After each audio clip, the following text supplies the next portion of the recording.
지금 말씀 시간인데요. 우리 김민건 목사님 나오셔서 인류의 새 계보란 말씀으로 말씀 전해 주실 때 많은 은혜 받으시기 바랍니다.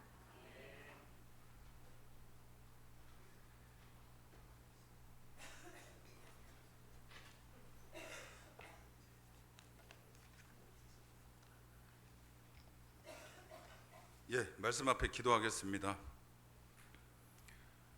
사랑의 하나님 아버지, 감사합니다. 일주일에 하루 거룩한 날을 우리에게 허락하셔서 모든 믿는 성도들이 하나님 정하신 이곳에 모여 합심하여 예배드리며 말씀을 배우며 이 말씀을 영혼에 새기고 삶에서 실천하고 적용하며 하나님의 은혜들을 누리게 하시니 감사합니다. 이 귀한 시간에 사람의 음성이 아닌 하나님의 음성을 듣게 하시고, 또 사람의 모습이 아닌 하나님의 모습을 바라보는 말씀에 집중하는 시간 되게 하여 주셔서 이 능력의 말씀에, 또 우리를 살리시는 이 말씀에 온전히 의지하고 그 말씀 속에 풍성이 담겨있는 은혜들을 마주하게 하여 주시옵소서.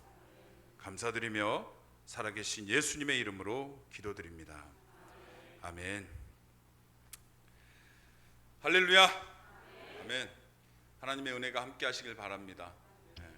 우리 예배를 이렇게 보면서 오늘 우리 목사님 오전에 주셨던 말씀, 성전 중심으로 살아가는 인생과 또 우리 안에 이미 성전을 허락하신 하나님의 은혜들이 우리 성도님들 이 예배 모습 속에 참 잘 녹아 있구나 라는 것을 발견하게 됩니다. 엇박자 없이 어쩜 이렇게 착착착 하나님이 기뻐 받으시는 예배로 진행되어지는지, 오후 예배도 우리 하나님이 기쁘게 받으시는 흠없는 예배 되기를 간절히 소망합니다. 아멘. 자, 오늘 말씀은 창세기서 4장 16절에서 26절, 그리고 창세기 5장 1절에서 3절을 함께 살펴보면서 인류의 새 계보라는 제목으로 은혜를 나누겠습니다. 혹시 지난 시간을 기억하실지 모르겠지만 하나님께서 아담에게 주신 두 아들이 있었죠. 가인과 아벨이었습니다. 이 두 아들은 하나님 앞에 첫 제사로 나아갑니다. 하나님은 아벨의 제사는 받으셨지만 가인의 제사는 받지 않으셨어요. 이 제사는 첫 제사입니다. 첫 제사가 가지는 상징성은 굉장합니다. 우리가 다 알듯이 첫 단추의 중요성이 아주 크기 때문입니다. 그래서 하나님께서는 그래 다음엔 잘하겠지라고 넘어가실 수 있는 분이시지만, 이 첫 제사, 또 첫 제사로만 끝나는 것이 아니죠. 이 예배의 모습을 통해서 다음 세대들이 배우고 답습해야 되는 모범이 되어지는 상징적인 예배이기 때문에, 제사이기 때문에 하나님은 그냥 넘어가지 않으셨어요. 가인을 창피 주거나 가인을 꾸짖으시려고 하신 목적이 아니라 예배를 바르게 세우시기 위해서, 하나님 앞에 나오는 이후에 나오는 모든 후손들에게 예배의 참 목적과 가장 중요한 것을 가르치기 위해서 가인의 예배를 거절하셨죠. 우리가 이것을 보면서 가인이 어떻게 반응해야 했을까를 한번 생각해 봐야 합니다. 가인은 어떻게 반응했나요? 우리가 지난 시간에 살펴보진 않았지만 우리가 이 내용을 잘 알고 있지요. 가인은 하나님께서 예배를 거절하시자 그의 안색이 변합니다.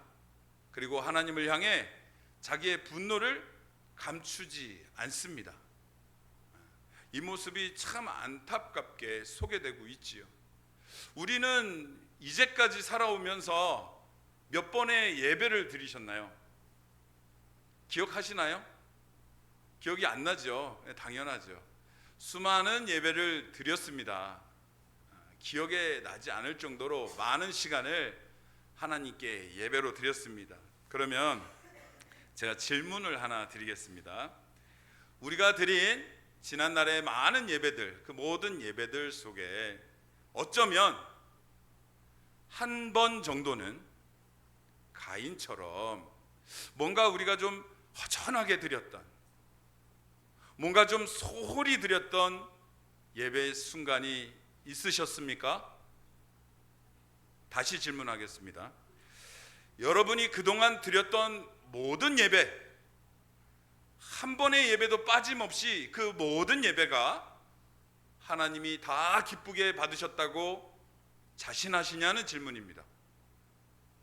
대답은 안 하셔도 됩니다. 마음속으로 한번 스스로 답을 내보십시오. 만약에 많지는 않더라도 한 번, 두 번 또는 그 이상 떠오르는 소홀했던 예배의 경험들이 생각난다면, 자, 우리는 어떻게 해야 할까요? 그 다음을 어떻게 이어가야 할까요? 가인처럼 분노를 드러내며 하나님이 받지 않으셨을 테니 안색을 바꾸어야 할까요? 아니죠. 하나님이 가인에게 원하셨던 것은 무엇입니까? 너의 예배 태도가 틀렸다라고 지적하신 목적은 가인이 되돌아보도록, 자신의 이 예배가 왜 무너졌는지 그 원인을 찾아보고 다음번에는 다시 잘 준비된 예배자로 하나님 앞에 나오기를 원하셨던 것이죠. 그러면 우리가 방금 마음속으로 찔림 가운데 떠올랐던 그 순간들을 어떻게 이어가야 하겠습니까? 다음번에는 나의 예배를 무너뜨렸던 나의 삶의 요소들, 이것들을 확인하고 점검하고 새로 고침하여서 하나님 앞에 날마다 더 나은 모습으로, 더 나은 예배자로 서려고 애쓰는 것이 하나님이 원하시는 우리들의 모습이라는 겁니다. 아멘. 그런데 가인의 반응은 하나님이 원하셨던 것과 완전히 엇나가고 있었습니다. 자신의 감정을 하나님 앞에서 감추려 하지도 않았습니다. 내 기분이 더 중요한 겁니다. 가인은 지금 하나님이 이 예배를 안 받으셨다라는 죄송함이 아니라 그걸 거절당한 내 자존심이 더 중요한 거예요. 그래서 우리가 가인의 제사를 받지 않으신 하나님의 그 이유들, 받지 않으신 이유들, 감추어져 있던 것을 다시 한번 발견할 수 있는 게 뭐냐면, 가인이 드린 제사는 하나님을 위한 제사라기보다는 자기 기분을 위한, 자기의 기분이 더 중심이 되는 자기중심적 제사를 드렸기 때문이라는 것을 우리가 알게 되는 거죠. 자기중심적인 이 예배를 드리다 보면 예배 속에서 주시는 은혜에 대해서 오해하게 됩니다. 어떤 오해냐면, 내가 이 예배 속에서 감동을 받아야, 내가 이 예배 속에서 응답을 받아야, 마음에 큰 고향감이 들어야 은혜 받은 예배다라고 착각하게 하는 겁니다. 내 감정에 집중하다 보면 하나님이 받으시는 예배를 위해 나가지 않고 내 감정이 더 중요시 되다 보면 내가 이 예배의 주인공이 되어버려요. 내가 감동받아야 이건 은혜스러운 예배다라고 판단해 버리는 거예요. 저도 이런 일들을 많이 겪었어요. 어떤 목사님의 말씀은 제 마음에 감동이 돼요. 그래서 하나님이 은혜 주신 예배다라고 결정하죠. 제 안에서 섣불리. 그리고 어떤 분의 말씀은 좀 어렵고 무거운 말씀이라 은혜가 되지 않는다고 여겨질 때는 은혜가 되지 않는 예배다라고 섣불리 판단하게 되죠. 그러나 그렇지 않다는 거예요. 예배의 목적은, 예배에 가장 우선되는 것은 하나님 중심적인 예배로 드려지는 것, 하나님이 기쁘게 받으시느냐, 하나님이 기쁘게 받지 아니하시느냐, 이것이 예배의 정말 중요한 요소라는 것, 이것을 우리는 이 가인의 모습을 통해서 알 수 있는 거죠. 이것에 실패한 가인은 어떻게 됩니까? 하나님 앞에 화를 내고 심지어 잘하고 있는 동생이 미워집니다. 시기심에 사로잡히죠. 그리고 하지 말아야 할 아주 끔찍한 일을 저지르고 맙니다. 동생을 쳐 죽인 인류 최초의 살인을 기록하게 되는 것이죠. 이 끔찍한 일로 인해서 가인은 이제 방황하는 자가 되었습니다. 땅의 소산을 얻지 못하는 하나님의 벌을 받게 되었고, 이것이 이제 창세기 4장 중반까지의 이야기의 흐름입니다. 그리고 오늘 본문으로 이어지게 되는데요. 먼저 우리가 읽지 않은 5장 1절에서 3절을 함께 읽겠습니다. 창세기서 5장 1절에서 3절을 함께 봉독합니다. 자, 시작. 이것은 아담의 계보를 적은 책이니라. 하나님이 사람을 창조하실 때에 하나님의 모양대로 지으시되 남자와 여자를 창조하셨고, 그들이 창조되던 날에 하나님이 그들에게 복을 주시고 그들의 이름을 사람이라 일컬으셨더라. 아담은 130세에 자기의 모양 곧 자기의 형상과 같은 아들을 낳아 이름을 셋이라 하였고. 아멘. 아담의 새로운 족보가 소개되고 있습니다. 이 족보가 아담에게서 아담의 세 번째 아들 셋으로 이어지는 것을 우리가 볼 수 있습니다. 셋, 이 사람이 누구냐면 뭐 하나 둘 셋의 그 셋이 아니라 히브리 말로 세뜨라고 해서요, 주다, 제공하다라는 의미를 가집니다. 그러면 우리 4장 26절을 또 한번 같이 읽도록 하겠습니다. 4장 26절입니다. 함께 읽겠습니다. 셋도 아들을 낳고 그의 이름을 에노스라 하였으며 그때 사람들이 비로소 여호와의 이름을 불렀더라. 아멘.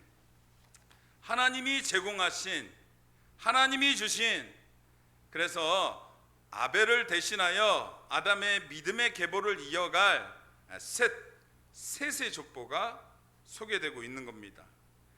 이 다른 이제 가인에게 죽임당한 아벨을 대신해서 하나님이 제공하시고 하나님이 주셨다라는 이 이름의 상징성이 무엇을 뜻하는 거예요? 하나님께서는 이 셋을 통해서 다시 이 믿음의 흐름을 새롭게 이어가시겠다, 새롭게 시작하시겠다라는 것을 드러내고 있는 거죠. 창세기는 다들 아시다시피 모세가 썼습니다. 모세가 썼고요. 창세기 1장에서 등장했던 아담의 이름이 5장에 와서 또 한 번 언급이 되고 있습니다. 그 이유는 제가 방금도 말씀드렸듯이 아담이라는 이름이 가지는 그 상징성, 인류의 시작, 출발점이라는 이 상징을 가지고 있는 아담의 이름을 다시 언급하면서 하나님이 제공하다, 주다라는 셋의 등장으로 인해서 인류가 이제 다시 시작하려는, 하나님께서 다시 회복시키시려는 그 의미, 하나님의 뜻을 드러내고 있음을 우리가 발견하게 됩니다. 자, 이제 하나님께서는 믿음의 계보를 다시 시작하시려는 겁니다. 이 셋을 통해서 다시 이어가시려고 하는 겁니다. 그런데 그보다 앞서서 소개되는 족보가 눈에 들어옵니다. 이 족보는 아담의 계보에서 분리되어 있습니다.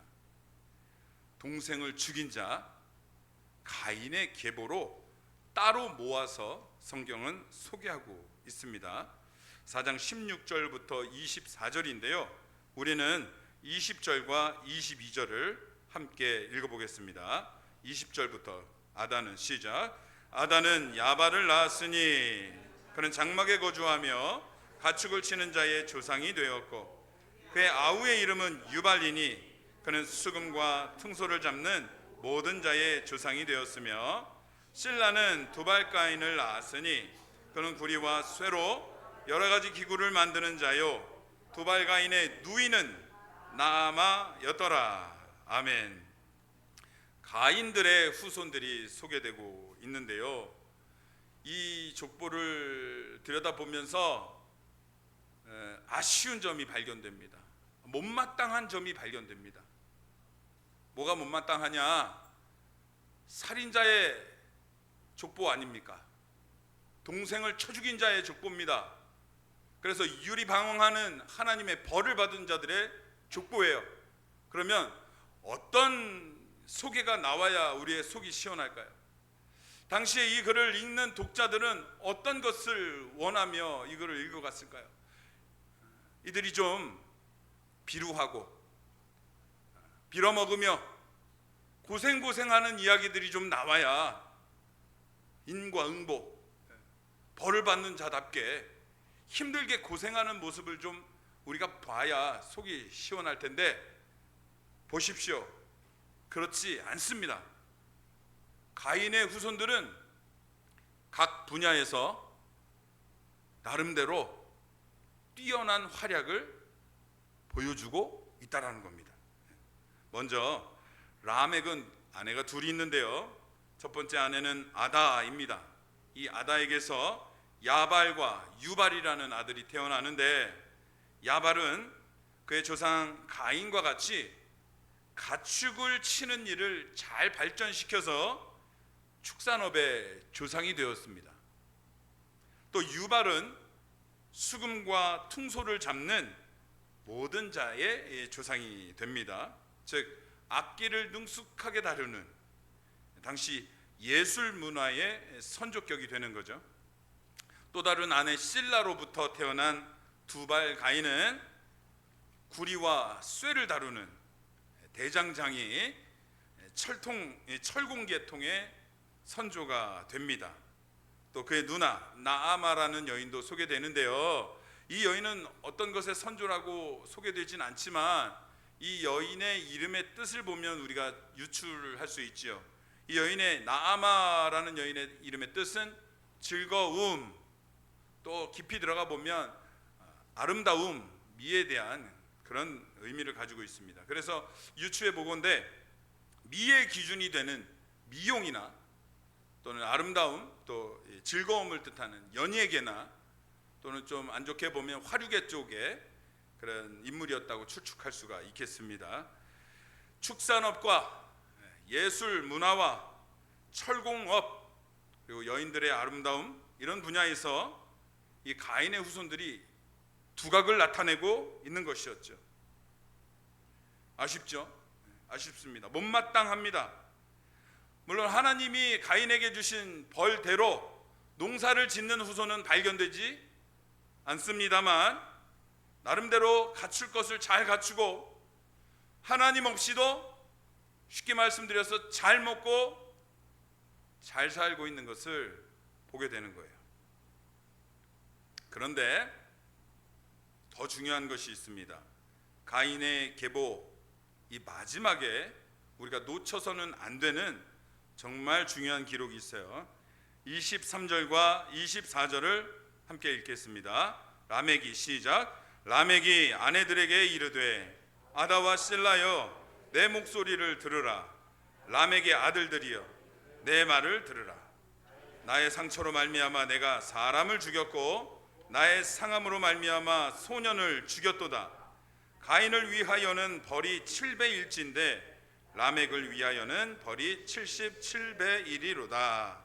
아멘. 이 라멕이라는 자가 이 족보 마지막에 이런 기괴한 노래를 부르고 있습니다. 내용은 이렇습니다. 내가 살인을 저질렀다. 내가 누군가를 죽였다. 또 나는 소년을 죽였다. 라는 내용의 노래입니다.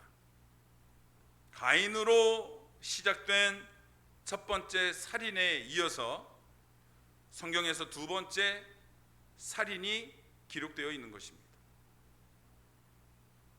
그들의 재능이 뛰어났을진 몰라도 또 각 계통에서 영향력 있는 인생들을 살아갈지는 모르겠으나 살인으로 시작된 가문에 계속해서 흐르고 있는 끔찍한 이 죄의 이어짐이 발견되고 있는 것입니다.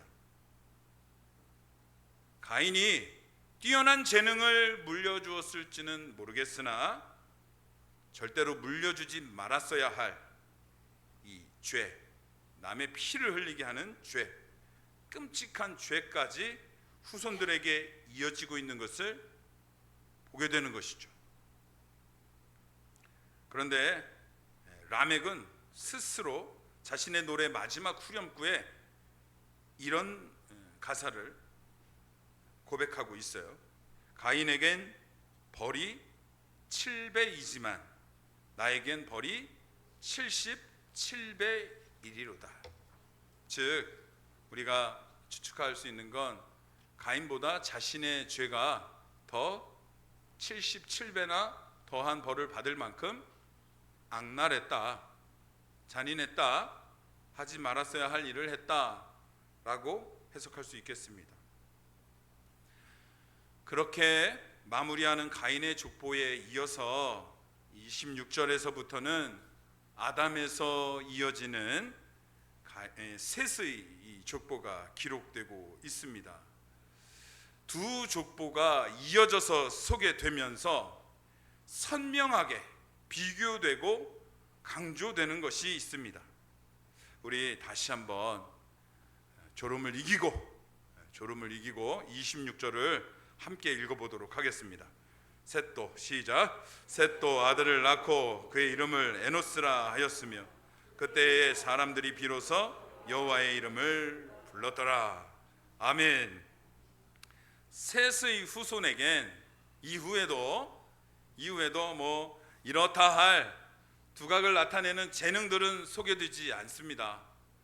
어떤 분야에서 조상격이 되었더라라는 말씀은 없어도 이 가문에서 발견하게 되는 너무나 빛나고 너무나 귀중한 한 이름이 이어지고 있음을 볼 수 있습니다. 이 가문 속에 이어져 흐르고 있는 이름은 바로 하나님이었습니다. 여호와 하나님의 이름이 그들에게 불려지고 있었다라는 것, 아멘. 이것을 우리가 발견하게 됩니다. 비로소 사람들이 여호와의 이름을 불렀더라. 가인과 아벨이 보여주었던 제사가 개인이 하나님 앞에 나아가는 제사였다면 셋의 계보에서부터 이제 하나님을 부르는 공동체의 모습을 가지게 되는 걸 우리가 발견하게 됩니다. 이제는 믿는 자들이 함께 모여서 무리를 이루어 여호와 하나님의 이름을 부르는, 나 혼자에서 함께로 개인에서 믿음을 가진 공동체로 변화되어지고 있는 것을 우리가 발견하게 되는 거죠. 셋 가문의 자랑거리는 이게 전부입니다. 다른 자랑거리는 소개되지 않고 있어요. 뭐 예술계통, 축산업, 철공업, 아름다움, 이런 재능들은 소개되지 않습니다. 그러나 이 가인의 가문에 이어진 것은 피, 살인이라는 죄, 그리고 무서운 77배의 심판이라고 한다면 셋 이 아들의 가문에 이어지고 있는 것은 바로 여호와 하나님이라는 이름이 드러나고 있는 것입니다. 이것을 보면서 우리는 어떻게 적용해야 할까요? 여러분이 여러분의 가문에 흐르도록 해야 하는 것이 무엇이겠느냐는 말씀입니다. 내가 살아있는 동안 반드시 내 후손들에게 물려주어야 하는 것이 무엇이겠냐는 말입니다. 죽을 힘을 다해서 반드시 이어지도록 해내야 하는 것이 무엇이겠냐는 말입니다. 하나님께 쓰임받기 위해서는 재능은 사실 있어도 그만, 없어도 그만입니다. 하나님은 낮은 자를 들어 사용하시는 하나님이시기 때문에 자기 재능이 뛰어난 사람들은 자기중심적인 삶을 살아가게 되고, 가인의 모습처럼 하나님이 우리의 예배를 거절하셨을 때 자기의 기분을 드러내고 내 기분이 우선되어지는 오류를 범하기 쉽습니다. 그러나 셋 이 사람의 후손들처럼 평범하고 보통의 사람들, 하나님의 이름을 부를 줄 아는 사람들, 하나님을 경외할 줄 아는 사람들을 하나님은 들어서 사용하십니다. 우리는 우리의 재능에 의지하는 것이 아니라, 날고기는 내 재능을 뽐내는 것이 아니라 나를 사용하시고 나를 세워주시고 나를 기쁘게 받아주시는 하나님을 높이며 살아가는 동성교회 모두가 되길 바랍니다. 다시 한번 우리가 확인해 봅시다. 또다시 계속해서 강조하고 계속해서 반복해 봅시다.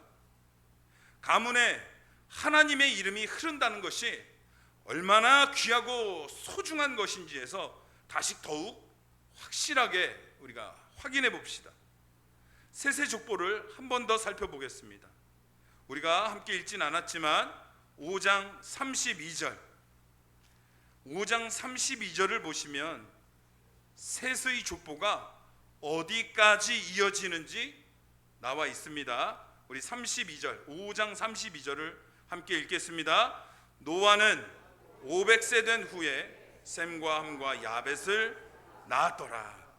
셋의 족보가 누구에게까지 이어지고 있어요? 노아에게까지 이어지고 있는 것을 발견하게 됩니다. 그리고 나아가서 창세기 10장에 가면 이 노아의 아들 셈과 함과 야벳의 계보가 소개되는데요, 이 세 아들을 통해서 인류는 새로운 출발을 하게 됩니다. 그리고 나아가서 그 다음 장 창세기 11장에서는 이 노아의 아들 셈의 족보가 소개되고 있는데, 이 셈의 족보가 누구에게까지 이어지는지 우리가 11장 26절을 함께 읽어보겠습니다. 11장 26절입니다. 데라는 시작. 데라는 70세에 아브람과 나홀과 하란을 낳았더라. 아멘. 아담에게서 셋으로, 셋에게서 노아로, 노아에게서 아브라함으로 이어지고 있는 거예요. 여기에서 끝이 날까요? 여기에서 끝이 날까요? 우리가 마태복음 1장 1절을 한번 보십시오. 마태복음 1장 1절을 함께 보겠습니다.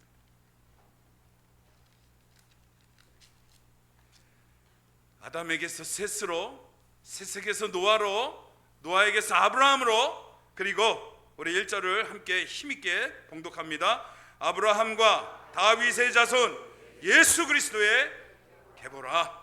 아멘.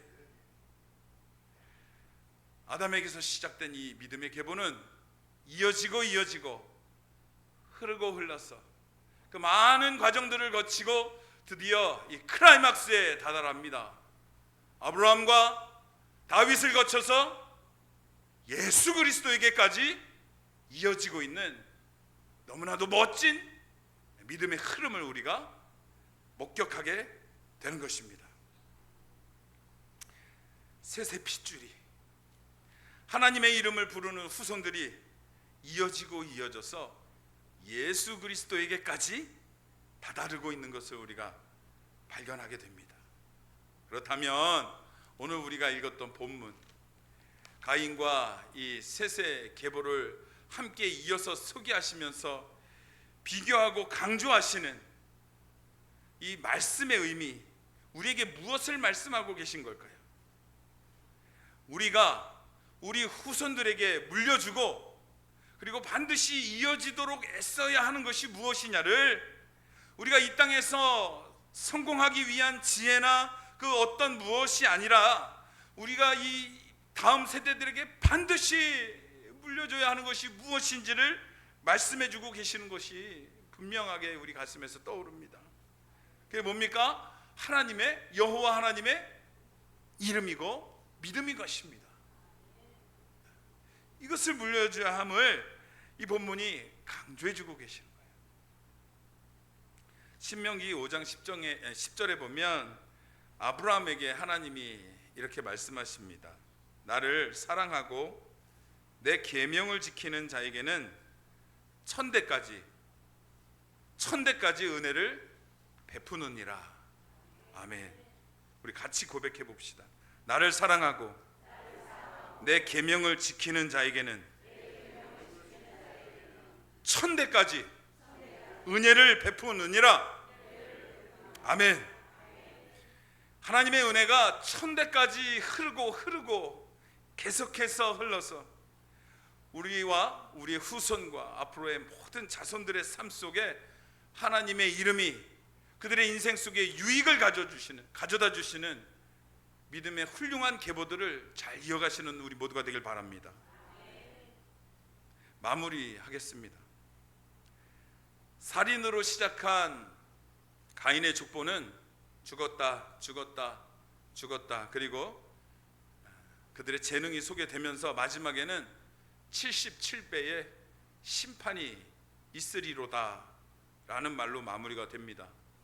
그러나 이 믿음의 계보를 잇는 셋의 족보는 마찬가지로 죽었다지만 사람들이 비로소 여호와의 이름을 불렀더라, 이것으로 마무리가 되고 있습니다.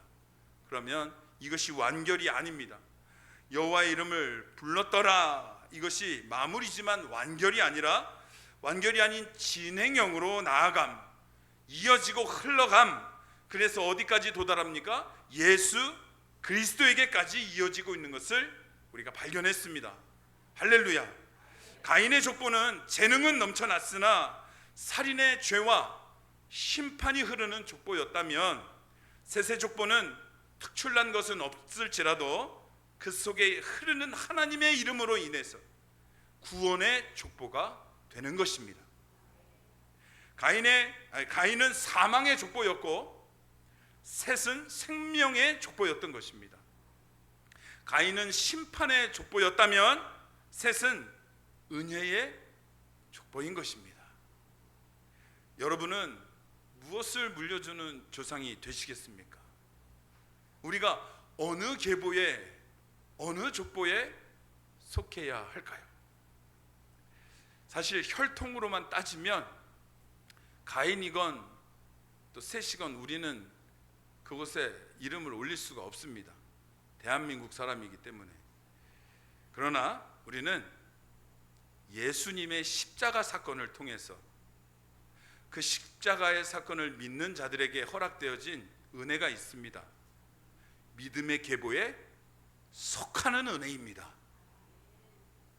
예수 그리스도에게서 완결되어지는 것이 아니라 그 십자가 사건을 믿고 고백하고 따르는 자에게 그 믿음의 족보가 계속해서 이어지게 되는 것입니다. 만약에 하나님께서 허락하셔서 이 믿음의 계보가 업데이트를 한번 할 수 있다면, 그래서 그럴 수는 없지만 그러지 않습니다. 성경적으로 틀린 이야기입니다.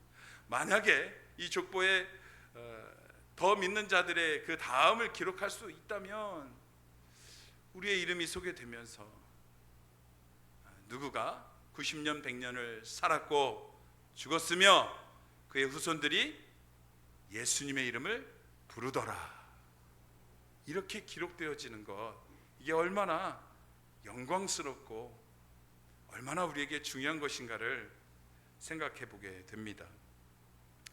셋으로 인해서 이어지고 흘러서 예수 그리스도에게까지, 그리고 그 십자가 사건을 나의 죄로 인한 것임을, 나에게 주신 사랑임을 믿고 고백하는 자들에게 이어진 이 참으로 감사한 믿음의 족보가 오늘날 이제 우리에게 맡겨졌습니다. 여러분은 그 믿음의 족보의 한 줄을 기록해내야 하는 인생을 살아가게 됩니다.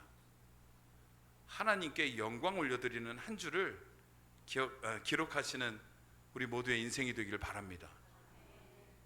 바라기는 동성교회 모든 성도가 하나님을 찬양하고 예배하며 죽었고 그 후손들이 하나님을 기쁘게 하는 믿음의 모습으로 나아가더라, 이 멋진 기록이 우리 생명책에 기록될 수 있도록 남은 모든 날들을 하나님을 기뻐하며 참되게 예배하며 예배 중심적인 삶, 그리고 내 안에 하나님 주신 성전을 거룩하게 지켜내는 삶으로 하나님 앞에 영광 올려드리는 우리 모두가 되시기를 주님의 이름으로 간절히 바랍니다.